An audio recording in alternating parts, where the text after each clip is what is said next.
తెలంగాణలో ప్రసిద్ధ పుణ్యక్షేత్రమైన శ్రీ లక్ష్మీ నరసింహస్వామి వారి వార్షిక బ్రహ్మోత్సవాలలో భాగంగా 10వ రోజు బుధవారం స్వామివారికి చక్రతీర్థ మహోత్సవము అంగరంగ వైభవంగా నిర్వహించారు.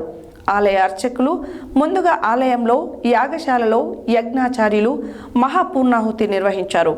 ఋత్వికులు, అర్చకులు, వేద పండితులు శాస్త్రోక్తంగా వేద మంత్రాలతో, మూలమంత్ర జపాలతో అగ్నిదేవుడికి నెయ్యి, పట్టు వస్త్రములు, వేద మంత్రాలతో అగ్నిదేవుడికి పూర్ణాహుతిగా సమర్పించారు.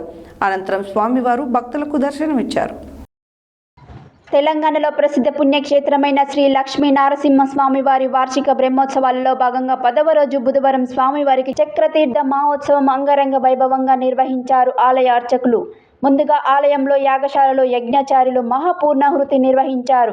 ఋత్వికులు, అర్చకులు, వేద పండితులు శాస్త్రోక్తంగా వేద మంత్రాలతో, మూల మంత్ర జపాలతో, నెయ్యి, పట్టు వస్త్రములు, వేద మంత్రాలతో అగ్నిదేవుడికి పూర్ణాహుతిగా సమర్పించారు.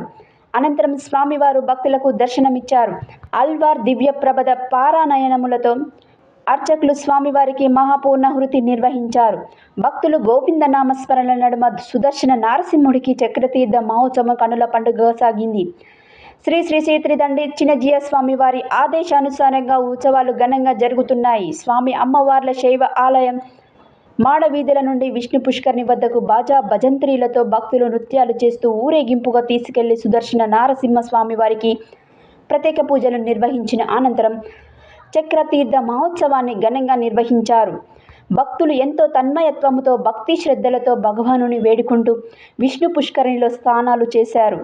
ఈ విష్ణు పుష్కరిణిలో స్నానాలు ఆచరించిన వారి కోరికలు తీర్చాలని స్వామివారిని వేడుకుంటున్నారు.